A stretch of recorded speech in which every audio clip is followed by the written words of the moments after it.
घर वापस आ जाइए, घर वापसी कर दीजिए, ईमान से मुकर जाइए और हमारे यहाँ आ जाइए। मैंने सोचा एक नज्म कही जाए, लेकिन उस नज्म की तमहीद में मैं ऐसे तमाम सरफिरे चेहरों को एक वाकया बताना चाहता हूं कि आप दौलत से ईमान का सौदा करना चाहते हैं, शायद आपने आंखें बंद कर रखी हैं, आप कितना भी भला बुरा कहें इस्लाम को, कितना भी बदनाम करने की कोशिशें करें, लेकिन आप भूल रहे हैं कि इस्लाम तो ऐसा मजहब है कि जब जब उसे दबाने की, बदनाम करने की कोशिशें की गई हैं, वो और बुलंदी के साथ दुनिया के सामने आया है। 1400 सालों की तारीख इस बात की गवाह है। मैं बेगूसराय में खड़ा हूं, मैं लखमीनिया में खड़ा हूं, लेनिनग्राद कहा जाता है इस इलाके को। यहां खड़ा होकर मैं पूरी जिम्मेदारी से हिंदुस्तान का एक जिम्मेदार नागरिक होकर के इस मंच से दहशतगर्दी की कड़े लफ्जों में मजम्मत करता हूं, मुखालफत करता हूं, निंदा करता हूं, क्योंकि जहां दहशतगर्दी है वहां इस्लाम नहीं हो सकता, और जहां इस्लाम है वहां दहशतगर्दी नहीं हो सकती। क्या सच बात। ये जो चेहरे आपके सामने नजर, मुसलमानों जैसा लिबास पहने हुए ये जो चेहरे नजर आ रहे हैं, हमारा आपका चोला ओढ़े हुए, दरअसल वो मुसलमान नहीं हैं, वो कुछ लोगों के पाले हुए ऐसे चेहरे हैं जो सिर्फ इस्लाम को बदनाम कर रहे हैं। आप कहते हैं कि इस्लाम खून बहाने की इजाजत देता है, मैं तो पूरी जिम्मेदारी से कहता हूं बेगूसराय वालों कि जो मजहब वजू करते हुए नाहक पानी बहाने तक की इजाजत न देता हो, वो खून बहाने की इजाजत कैसे दे सकता है। मैं पूरी जिम्मेदारी से यह बात कहता हूं, मैं कड़े लफ्जों में मजम्मत करता हूं। कभी इस्लाम कभी मासूमों का कत्ल करने की इजाजत नहीं दे सकता। अरे हम तो उनके मानने वाले हैं कि जिन पर रोज कूड़ा फेंकती थी एक बुढ़िया, एक दिन जब उस कूड़ा नहीं फेंक पाई तो आप हुजूर अकरम सल्लल्लाहु अलैहि वसल्लम उसका हाल चाल लेने के लिए उसके घर गए। हम तो उनके मानने वाले हैं। ये जो लोग हैं इनके खिलाफ खड़े होइए, दहशतगर्दी की मजम्मत करिए, क्योंकि दुनिया आपकी तरफ बहुत बुरी नजरों के साथ देख रही है। बोलना पड़ेगा। मैं ये कह रहा हूं दोस्तों कि जिस तरह बिस्मिल्लाह कहकर शराब पीने से हराम शराब हलाल नहीं हो जाती, उसी तरह अल्लाहु अकबर कह करके किसी मासूम का कत्ल कर देने से वो कत्ल जायज नहीं हो जाता। हम मजम्मत करते हैं इसके।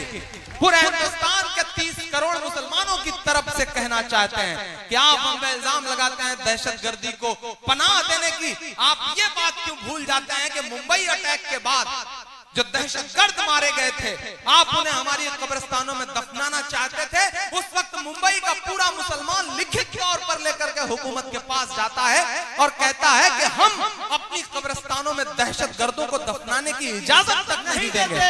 आप इन बातों को क्यों भूल जाते हैं। ये बदनाम करने की साजिशें बंद करिए, ये घर वापसी की साजिशें बंद करिए। आप कभी लब जिहाद लेकर आते हैं, कभी घर वापसी लेके आते हैं, कभी गाय लेके आते हैं, फिर कैराना लेकर के आते हैं, और अब आप जाकिर नाइक साहब को बदनाम करने की कोशिशों में लगे हुए हैं। हमारा अकीदा भी कैसा हो, हमारे मसलक अलग अलग हो, लेकिन ये बुरा दौर है। मैं आपसे गुजारिश करता हूं कि मसलकों की लड़ाई को मस्जिद और मदरसे तक महदूद करिए। सड़क पर एक नजर आइए, अपने खिलाफ होने वाले जुल्म के साथ खड़े होइए।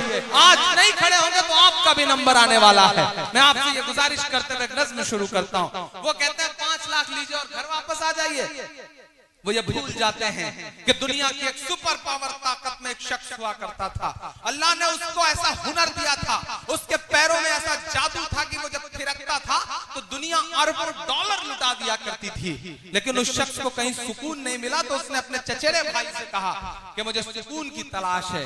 चचेरे भाई ने कहा सुकून चाहता है तो कुरान पढ़। उस शख्स ने कुरान पढ़ी और उसके बाद इस्लाम में दाखिल हुआ। उस शख्स का नाम था माइकल जैक्सन। आप रेट लगा रहे हैं 5 लाख, यहाँ अरबों डॉलर ठुकरा करके लोग इस्लाम की पनाह में आ रहे हैं और आप रेट लगा रहे हैं 5 लाख। कुछ बात तो है मेरे इस्लाम में, कुछ बात तो है मेरे इस्लाम में कि जिस शख्स के मुक्के से दुनिया कांपती थी वो सुकून की तलाश में इस्लाम में आकर के मोहम्मद अली हो जाता है।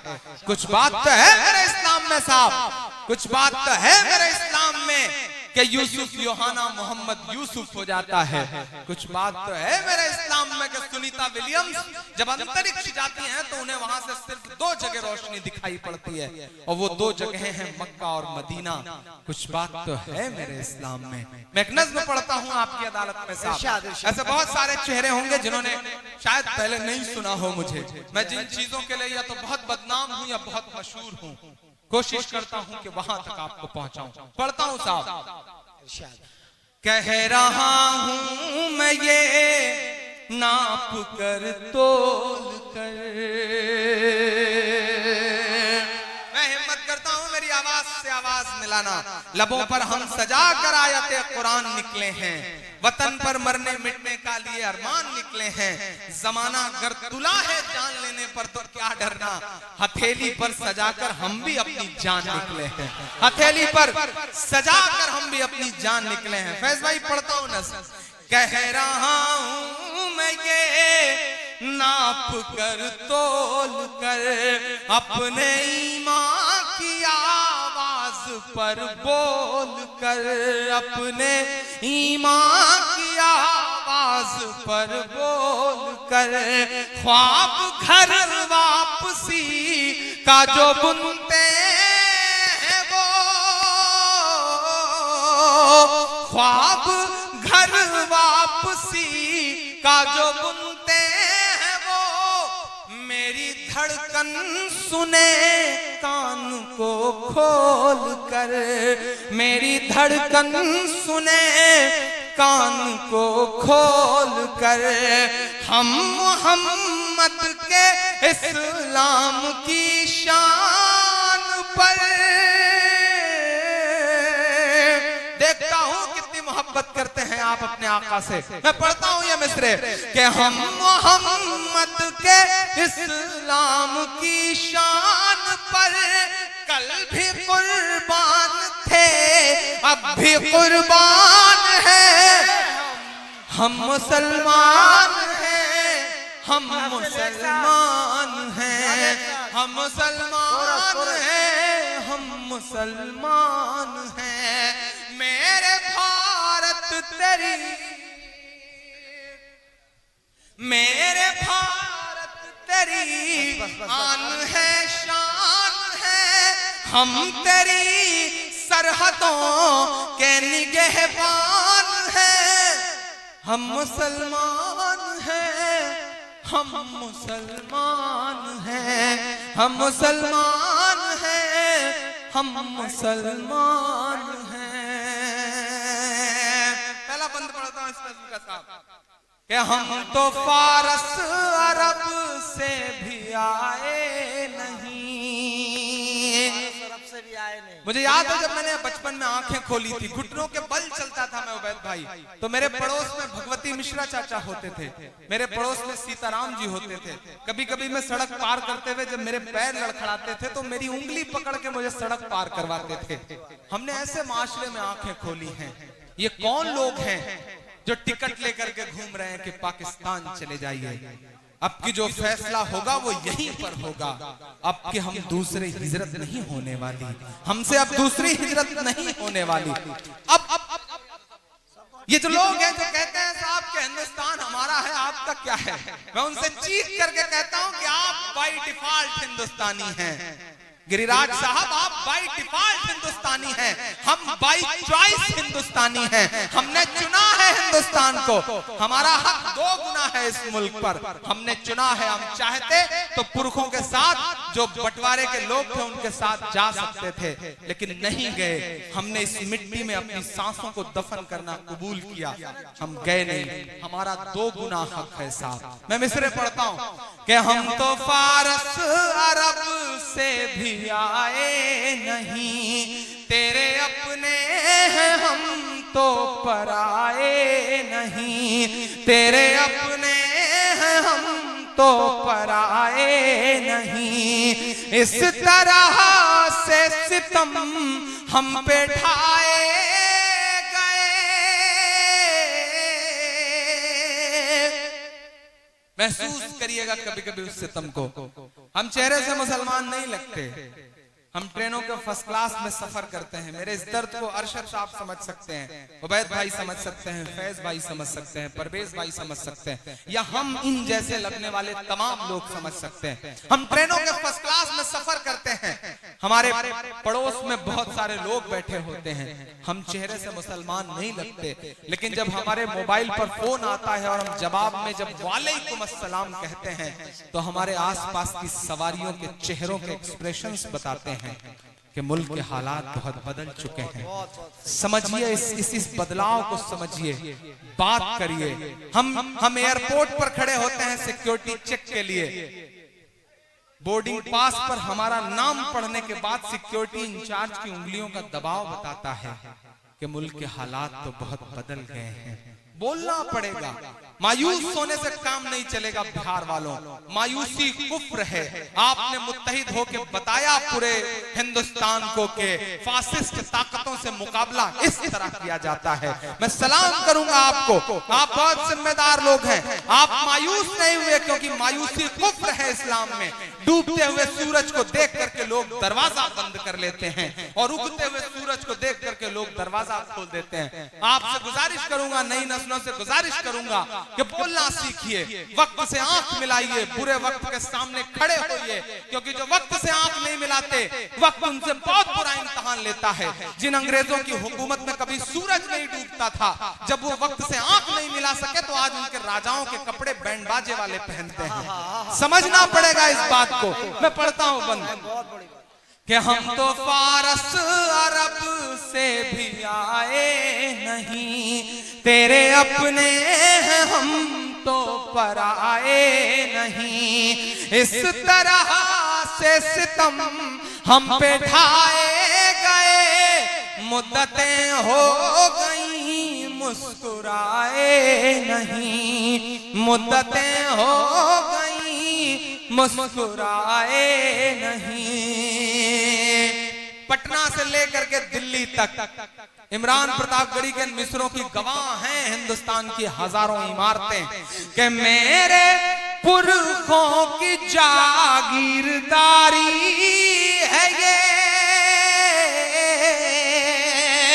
ईमान में हरारत पैदा हो तो बताना जरा सुन करके कि मेरे पुरखों की जागीरदारी है ये, मत समझना कि हम लोग मेहमान हैं, हम मुसलमान हैं, हम मुसलमान हैं। मेरे भारत तेरी आन है शान है, हम तेरी सरहदों के निगहबान हैं, हम मुसलमान हैं, हम मुसलमान हैं। आखिरी बंद पढ़ता हूं इस नज्म का। घर वापसी, घर वापसी, घर वापसी। स्वामी जी, योगी जी, प्राची जी, कराना है घर वापसी तो मैं दो नाम गिना रहा हूं। अगर करा सकिए तो उनकी करवाइए। पूरे हिंदुस्तान ने बहुत पलकों पे बिठा के सुना है ये मिसरे, जिन पर मैंने कहा है वो तक चौंक गए थे ये मिसरे सुन करके। कहीं मैं पढ़ता हूं, सुनेगा कि सब पे लागू न ये कीजिए, स्वामी जी सब पे लागू न ये बेबसी कीजिए, अपने घर की भी कुछ चौकसी कीजिए, अपने घर की भी कुछ चौकसी कीजिए। हाँ वो मुख्तार नकविया शहनवाज, जरा सा और जोश से सुनिएगा इन मिसरों को। हाँ वो मुख्तार नकविया शहनवाज, पहले उनकी तो घर वापसी कीजिए, पहले उनकी तो घर वापसी कीजिए।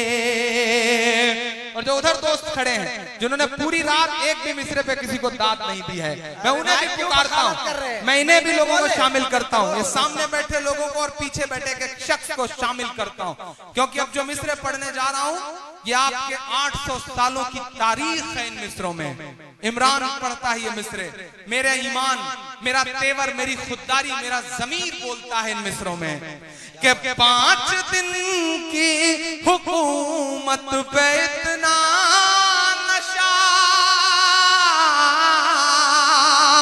एक एक हाथ तो यहाँ से वहां तक कसम है, एक एक हाथ हवा में उठा हुआ नजर आना चाहिए इन मिसरों पे कि 5 दिन की हुकूमत पे इतना नशा, 5 दिन की हुकूमत पे इतना नशा, हम तो वो हैं जो सदियों से सुल्तान हैं। हम मुसलमान हैं, हम मुसलमान हैं, हम मुसलमान हैं। जा जा जा जा जा जा जा जा लेके जा एक और बोलो तारन के खाए, तारन के खाए, तारन के खाए।